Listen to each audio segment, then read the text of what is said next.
नमस्कार दोस्तों जैसा कि आप सभी लोग जानते हैं कि मैं समय समय पर प्रॉपर्टी से जुड़ी काम की बातों के वीडियो अक्सर लाता रहता हूं। उसी क्रम में आज का ये वीडियो है और आज हम बात करेंगे भूमि अधिनियम की धारा 147 के बारे में।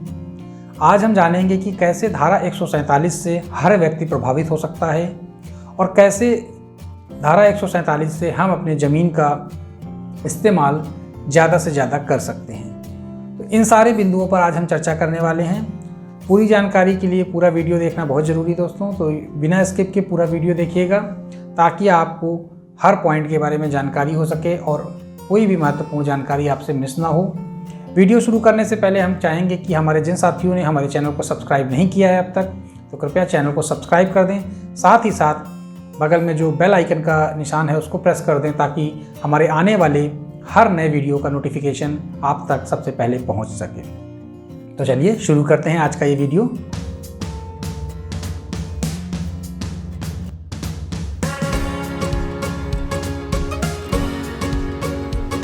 दोस्तों अक्सर हम लोगों ने देखा है कि जो किसान होते हैं वो अपनी ज़मीन का प्रयोग खेती के रूप में करते हैं।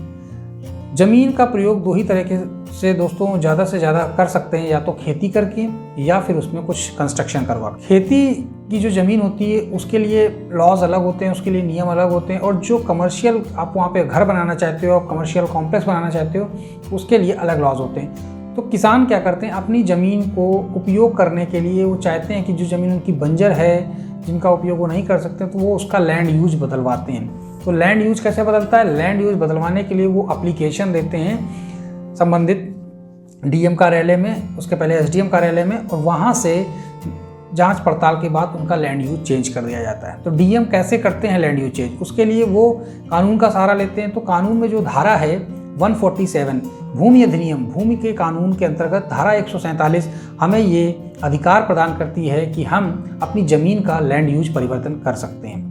और सारे किसान भाई इसी का इस्तेमाल करके अपनी ज़मीनें लोगों को बेचते हैं और प्रॉपर्टी डीलर्स पे मकान बनाते हैं, कॉम्प्लेक्स बनाते हैं, और इसी तरह से हमको ज़मीनें मिल जाती हैं। कोई भी ज़मीन किसान की किसी भी योजना में अधिग्रहण से पहले उस ज़मीन पे 147 करवाया जाता है, तभी वो ज़मीन दूसरे किसी कार्य के लिए प्रयोग की जा सकती है।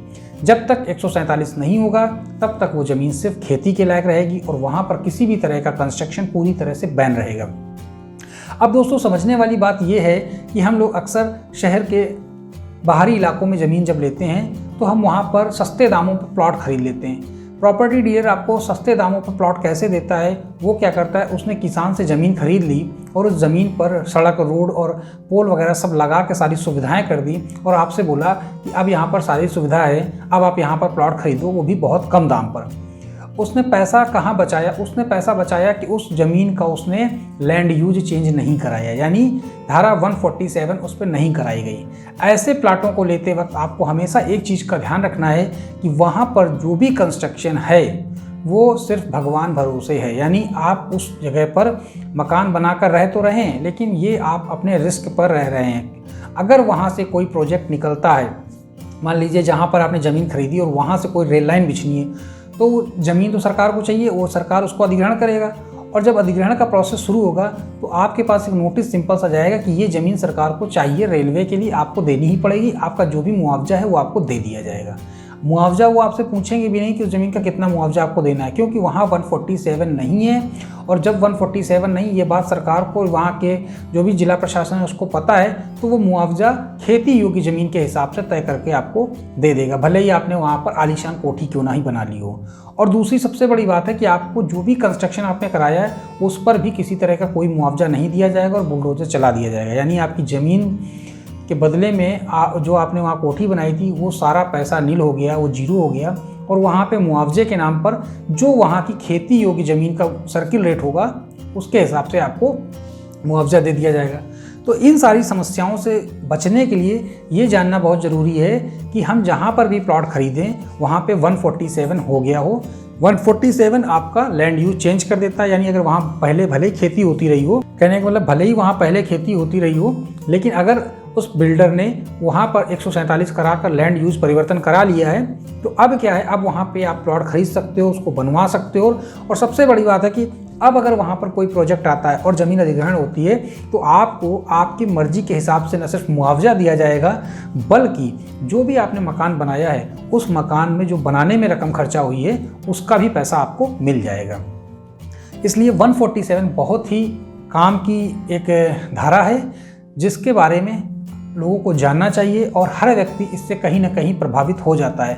हम लोग दोस्तों पैसे बचाने के लिए शहर के बाहरी इलाकों में जाते हैं, फटाफट मकान खरीद लेते हैं और वो मकान भाई इस बेसिस पे बिक जाते हैं कि वो दाखिल खारिज हो जाएंगे। यानी आपने ज़मीन खरीदी, हमने दाखिल खारिज करा ली तो मालिकाना हक तो हमारे पास आ गया और आप मकान बनाकर रह भी सकते हैं, क्योंकि सरकार का एक ये भी नियम है कि अगर किसान के पास जो ज़मीन है और उसके पास रहने के लिए ज़मीन नहीं है, मतलब मकान नहीं है, तो वो अपनी खेती की ज़मीन पर भी मकान बना सकता है। लेकिन वो मकान आपको सिर्फ इंडिविजुअल जिसके नाम पर है वो सिर्फ रहने के लिए तो बना सकता है, लेकिन वहाँ पर किसी तरह के विकास कार्य या कमर्शियल एक्टिविटी वहाँ पर कभी नहीं हो पाएंगी। एक चीज़ का हमेशा ध्यान रखना है कि जब भी आप ज़मीन ले रहे हो बाहर, कोशिश करें कि धारा 147 वहाँ पर हो चुकी हो, क्योंकि 147 के प्रयोग से आपकी ज़मीन की कीमत बढ़ जानी है। और यही वजह है कि जो बिल्डर या जो बाहर प्रोजेक्ट लगाते हैं वहाँ जब 147 कराते हैं तो उनकी कास्टिंग बढ़ जाती है, क्योंकि 147 कराने में एक सरकार एक फ़ीस लेती है जो पूरी लैंड की कीमत का कुछ % होता है, तो इस कारण वहाँ पर रेट बढ़ जाते हैं। तो अब आपको ये याद रखना, जब भी भले ही आप लखनऊ में आसपास मकान लें, ज़मीन लें, लेकिन वहाँ पर एक चीज़ का ध्यान रखिए, जो भी ज़मीन लीजिए प्राइवेट है तो वहाँ पर 2 चीज़ें क्लियर होनी चाहिए। एक तो 147 है कि नहीं है, दूसरा ये कि वो ज़मीन आपके नाम पे दाखिल खारिज होगी कि नहीं होगी। क्योंकि दोस्तों अगर उस ज़मीन का मालिक SC ST वर्ग से आता है तो वो ज़मीन कभी भी दाखिल खारिज नहीं होगी आपके नाम पर। हाँ, एक तरीका है उस ज़मीन को लेने का, अगर उस ज़मीन पर 147 हो चुका होगा तो वो रजिस्ट्री हो जाएगी और आप वहाँ पर रहने लगेंगे एक कब्जा लेकर, लेकिन कभी भी उस ज़मीन का दाखिल खारिज नहीं होता। तो आपको दाखिल खारिज कराना चाहिए, कब्जा लेना चाहिए और 147 भी देखना चाहिए। तो दोस्तों अगर ये वीडियो आपको काम का लगता है तो वीडियो को शेयर कर दें और लोगों को भी, ताकि ये जानकारी पता चल सके कि 147 का क्या महत्व है।